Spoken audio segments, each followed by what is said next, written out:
Live from New Delhi, you're watching DD India Live, India's voice to the world. I'm Ramesh Ramachandran. Coming up in the next 30 minutes. Sri Lanka's President Anurag Kumara Dissanayake holds talks with India's Prime Minister Narendra Modi in New Delhi, signs 2 agreements. Malaysia's Prime Minister Anwar Ibrahim appoints Thailand's former Prime Minister Thaksin as his personal advisor on ASEAN. South Korea court begins reviewing the impeachment of President Yoon. It has up to 6 months to decide whether to remove or reinstate him. And Bangladesh's chief advisor Mohammad Yunus says national election could be held by the end of next year if reforms are implemented by then.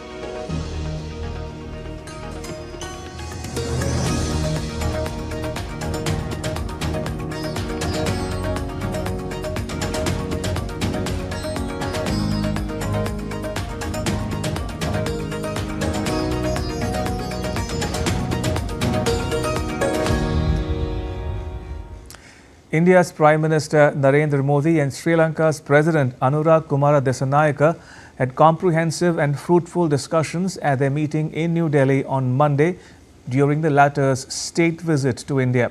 The 2 leaders reaffirmed that the India-Sri Lanka bilateral partnership is underpinned by deep-rooted cultural and civilizational ties, geographical proximity and the people-to-people relations. 2 agreements on avoidance of double taxation and capacity building were signed after their talks. Speaking at a joint press conference, Prime Minister Modi said both sides have adopted a futuristic vision for their partnership, focusing on investment-led growth.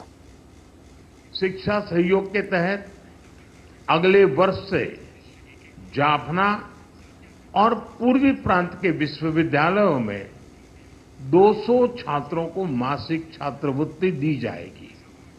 अगले 5 वर्षों में श्रीलंका को 1500 civil servants को भारत में प्रशिक्षण दिया जाएगा। Housing, renewable energy और इंफ्रास्ट्रक्चर के साथ साथ श्रीलंका में कृषि, डेयरी और फिशरीज के विकास के लिए भी भारत सहयोग देगा। In his statement, President Dissanayake said he has given an assurance to Prime Minister Modi that they will not allow Sri Lanka to be used in any way, in any manner that is detrimental to the interests of India. I have also given an assurance to the Prime Minister of India that we will not allow our land to be used in any way in a manner that is detrimental to the interest of India.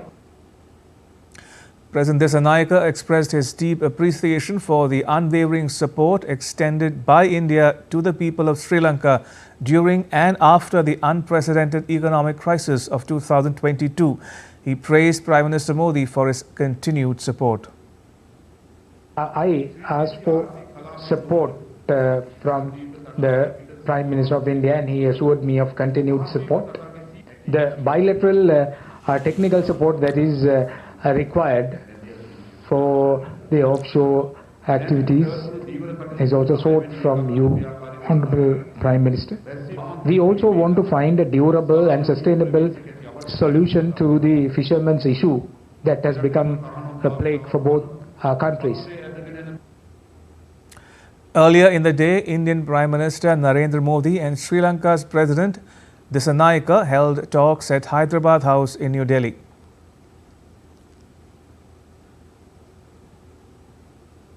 The 2 leaders held a discussion on an extensive agenda encompassing trade, investment, development and security.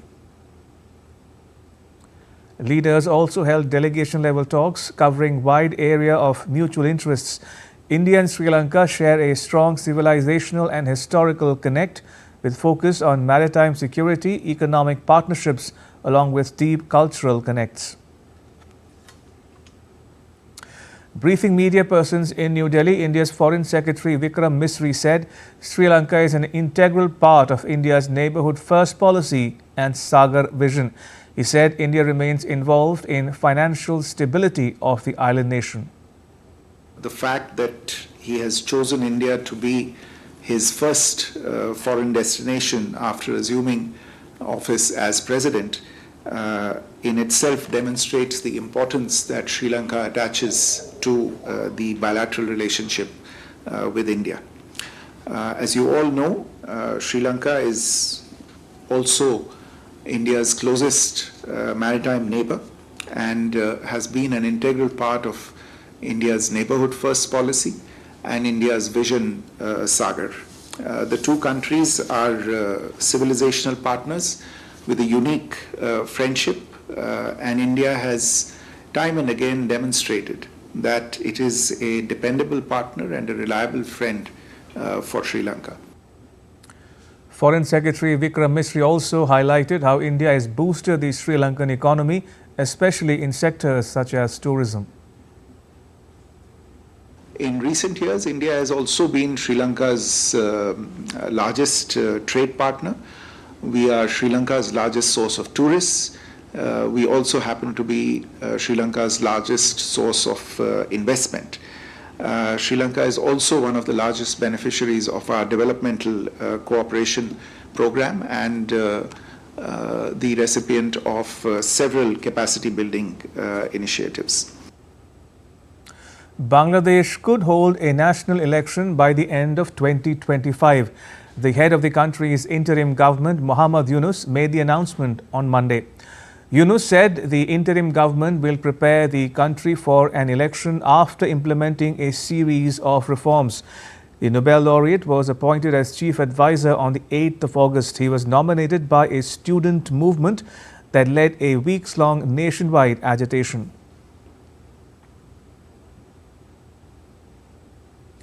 Malaysia's Prime Minister Anwar Ibrahim on Monday appointed Thailand's billionaire political heavyweight and former Premier Thaksin Shinawatra as his personal advisor for when Malaysia assumes the chair of ASEAN next year.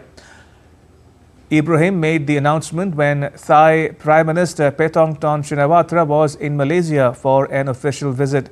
The talks between the two leaders focused on addressing shared concerns over the Myanmar conflict and the South China Sea dispute. Troubles are not ending for South Korea's President Yoon Suk-yeol. The country's Constitution Court has begun reviewing his impeachment. It has up to 6 months to decide whether to remove or reinstate him. Days after he imposed a short-lived martial law, South Korea's Constitutional Court kicked off proceedings over the impeachment of President Yoon Suk-yeol. The first hearing will take place on December 27th. The Constitutional Court has nearly 6 months to determine whether to uphold the impeachment of Yoon by the Parliament. Fresh elections must be held within 2 months if he is removed. Prime Minister Han Duck-soo is serving as the interim leader in place of Yoon. The president's decision to suspend civilian liberties on the 3rd of December triggered the country's worst political turmoil in decades. The head of Yoon's party, Han Duck-soo, has resigned amid the crisis.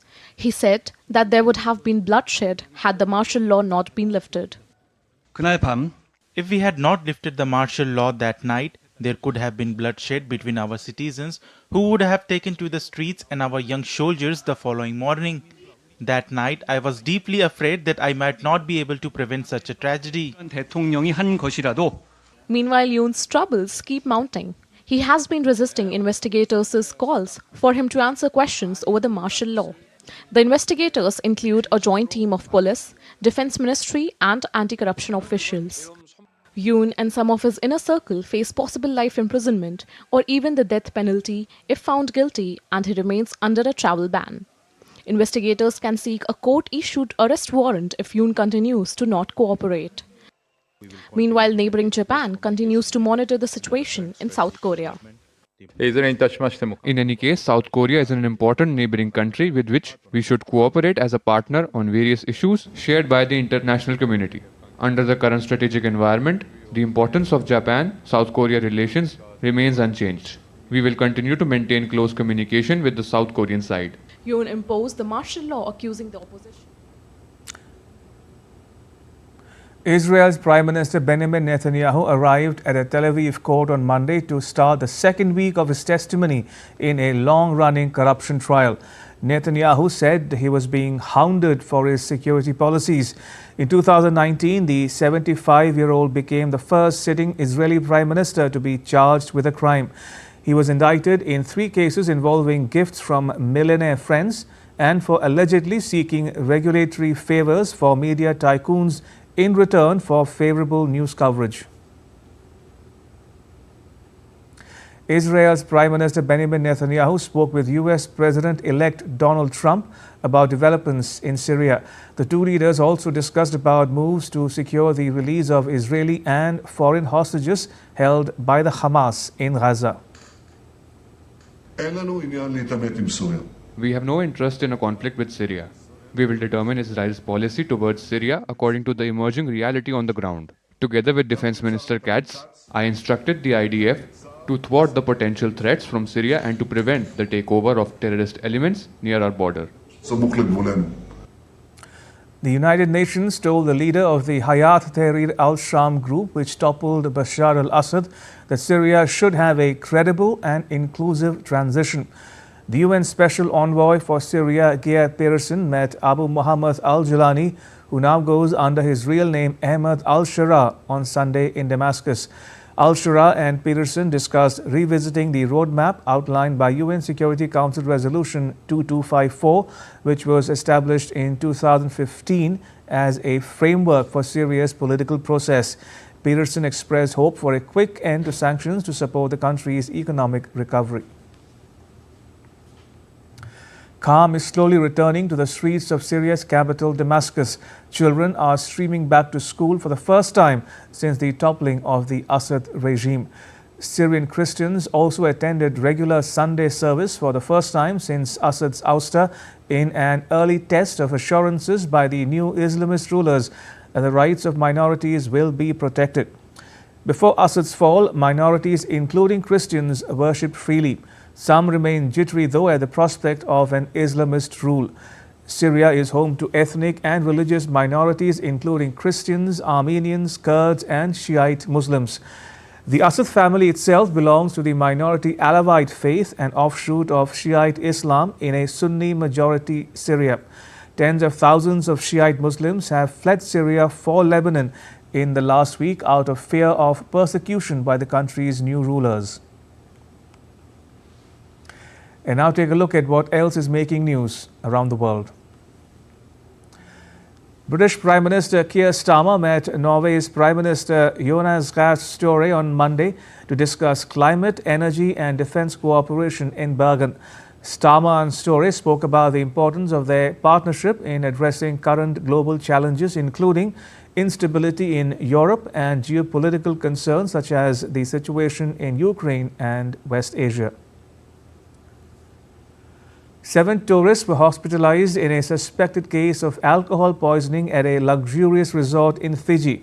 The country's health ministry said the tourists were taken to hospital after suffering nausea, vomiting, and neurological symptoms. Bolivia is grappling with its highest inflation in over a decade as natural gas exports, a vital source of foreign income, plummet. Foreign currency reserves have plunged to under $2 billion, a steep decline from $15 billion in 2014. To address financial pressures, the Bolivian government plans to issue $3 billion in sovereign bonds next year to meet its obligations.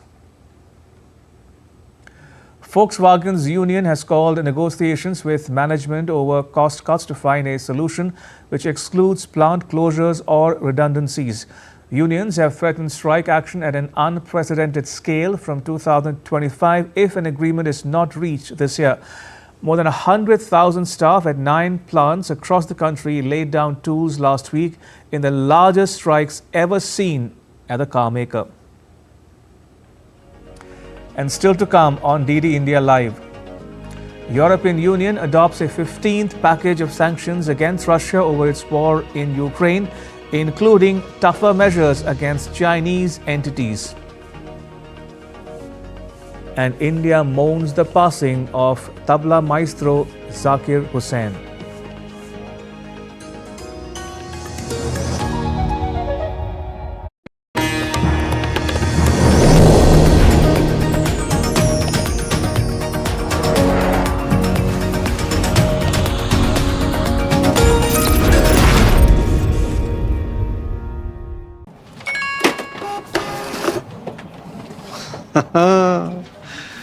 मान लो आपके boss का message आए कि emergency है, अभी का अभी gift card और वाउचर खरीद के पर्सनल मेल पर भेजो, क्या करोगे? भेज दोगे?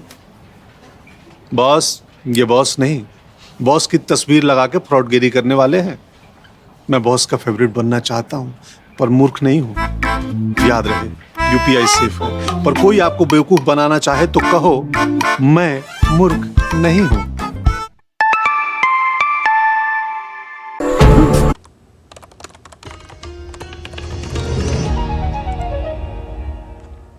You're watching DD India Live. I'm Ramesh Ramachandran.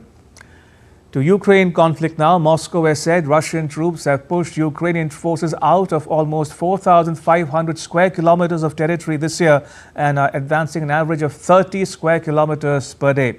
Russia's President Vladimir Putin said Russian forces hold initiative on front lines in Ukraine. Meanwhile, Putin has accused the West of pushing Moscow to its red lines, forcing it to respond. Putin told a meeting of defense officials that Russia was watching the US developments and potential deployment of short and medium-range missiles with concern. No less worrying is the US activity on the creation and preparation of deployment in forward zones of high precision strike systems of land-based with a fringe range of up to 5,500 kilometers. At the same time, the transfer and deployment of these missile systems in Europe and Asia-Pacific region are already being worked out. Let me remind you that such measures were previously prohibited by the International Range Nuclear Forces Treaty, which ceased to be effective at the initiative of the US. The European Union has adopted a 15th package of sanctions against Russia over its war on Ukraine, including tougher measures against Chinese entities and more vessels from Moscow's so-called shadow fleet. According to an EU Commission statement on Monday, the new sanctions package adds 52 vessels from the shadow fleet that try to circumvent Western restrictions to move oil, arms and grains. It brings the total listed entities to 79. The EU began adding ships earlier this year in response to an increase in the number of vessels transporting cargoes that are not regulated or insured by conventional Western providers. The listing included vessels that delivered North Korean ammunition to Russia. The new restrictions add 84 new individuals and entities, including 7 Chinese persons and entities. The Chinese additions will be the first fully fledged sanctions on the country that include a travel ban and asset freeze. Cyclone Chido has caused widespread destruction on the French archipelago of Mayotte in the Indian Ocean, toppling homes, trees and utility poles. The storm, with winds exceeding 200 kilometers per hour, left the island devastated, as shown in aerial footage by the French Overseas Gendarmerie. Authorities are concerned about access to food, water and sanitation. The cyclone, the strongest to hit the region in over 90 years, also struck Mozambique on Sunday, causing flooding and infrastructure damage. The UNICEF is also responding to both immediate and long-term needs. UNICEF is here on the ground working closely with our partners and in support of government to respond to the immediate needs of those impacted by the cyclone. But with a cyclone of this magnitude, additional support is urgently needed. On the occasion of Vijay Diwas on Monday, India's Defence Minister Rajnath Singh laid a wreath at the National War Memorial in New Delhi.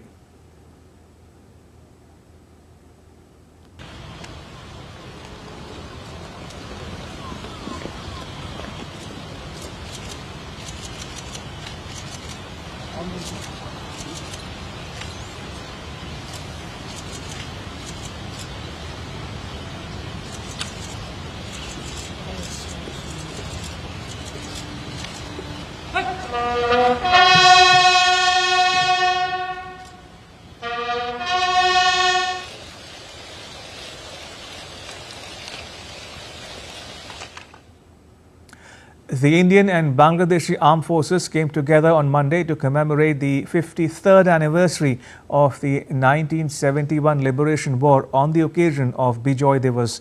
Marking their shared history and enduring friendship, both sides exchanged greetings and sweets at the Agartala-Akhora border in Tripura, as per a statement from the Indian High Commission in Dhaka.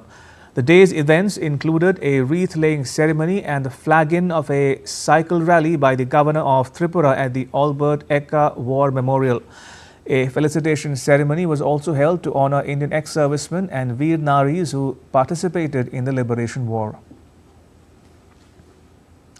India's merchandise exports in November stood at $32.11 billion, while imports were at $69.95 billion. Overall exports, including services, it shows strong performance in non-petroleum and services exports. India has identified 20 focus countries and 6 key sectors, each in manufacturing and services, to drive growth.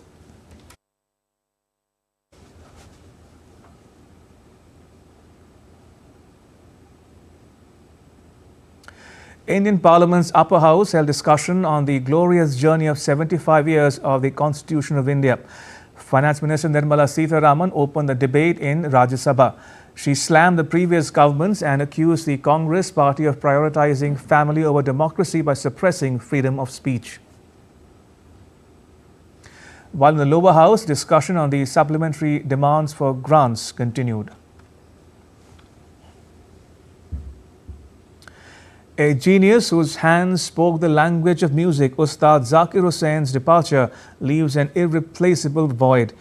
It is a tribute to the music legend who made the tabla immortal.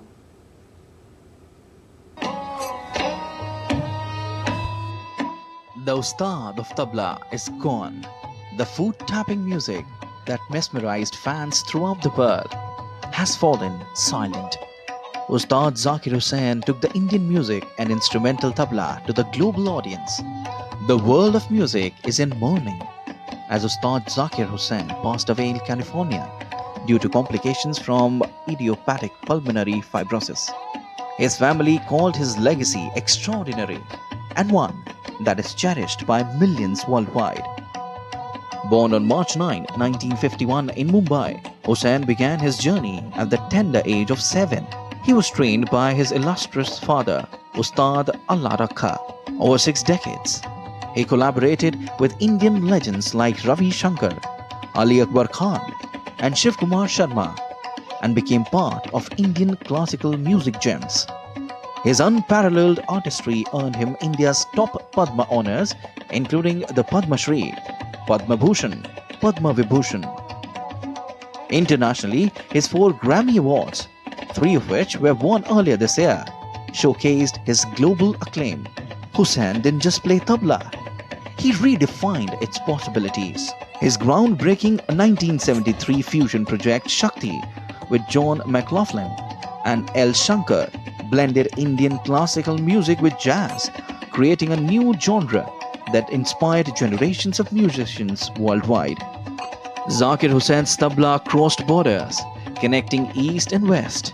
His international collaborations from Carnegie Hall to the Royal Albert Hall brought Indian classical rhythms to the global stage, earning him a reputation as one of India's foremost cultural ambassadors. Hussain's broad smile, boyish good looks, and curly locks gave him a distinctive star persona that sometimes went beyond his music, though his hands are still. Ustad Zakir Hussain's rhythms will live forever in the hearts of those he touched and inspired. Nupur Parveen's report for DD India. A wheelchair cricket match with an aim to promote inclusivity and empowerment for people with disabilities was organized between teams of Delhi and Haryana by the Neuro Aid and Research Foundation in New Delhi. The Haryana emerged victorious, but the real winners of the day were the players themselves, who showcased their abilities and challenged societal stereotypes about people with disabilities. More in the next report. Athletes of Delhi and Haryana showcases skill, passion and sportsmanship. Organized by the NeuroEd and Research Foundation to promote inclusivity and empowerment for people with disabilities, this cricket match celebrates determination and teamwork. Graced by national para-shooter S.J. Sridhar Raila, these athletes demonstrate cricketing expertise, resilience and determination, proving physical challenges are no barrier to excellence. Sir ये एक अच्छा बढ़ावा है NRF की team का कि जो हमारे डिसेबल भाई बहन हैं वो सोचते हैं कि हम कुछ कर नहीं पाते, तो एक क्रिकेट ऐसा गेम है जिसमें 24 घंटे एक्टिव रहना पड़ता है। उसको खेलकर हम ये समाज को मैसेज देना चाहते हैं कि हम लोगों की सोच दिव्यांग हो सकती है लेकिन हमारा शरीर कहीं से दिव्यांग नहीं है। The NeuroEd and Research Foundation empowers individuals with special needs through innovative programs, inspiring awareness, acceptance and inclusivity. This initiative by NRF spotlights exceptional Divyangjan athletes, fostering community engagement and empowerment. Our objective to promote this is to make sure that the disabled people, the Viklang people, are benefited. NRF is born with a very simple thought: how can you help patients who cannot afford to pay? Healthcare in India is of very high quality. However, charitable institutions are not many. Government institutions are very affordable, free of cost. Private institutions, charitable institutions have to come to support them and complement their efforts. Wheelchair sports are not just games, it's a powerful testament to those who face life challenges with unwavering spirit. Their bats may not be as strong, but their willpower is unbreakable. The cricket match which you are witnessing just right behind me is not a game of cricket, but a symbol of resilience and determination. With every roll of their wheels, they are breaking barriers and shattering stereotypes. These wheelchair cricket heroes are proving that cricket is for everyone, regardless of ability. With my colleague Manisha Sharma and cameraman Piyush Verma, Abhishek Prasad, DD India. India's public broadcaster Prasar Bharati has launched an OTT platform called Waves. Waves provides complete infotainment ecosystem to digital media and OTT audiences. If you want great content for free, then download Waves now. And that's all for this edition of DD India Live. We'll be back with more news as it breaks here on DD India. I'm Ramesh Ramachandran from all of us here in New Delhi. Thanks for watching DD India Live.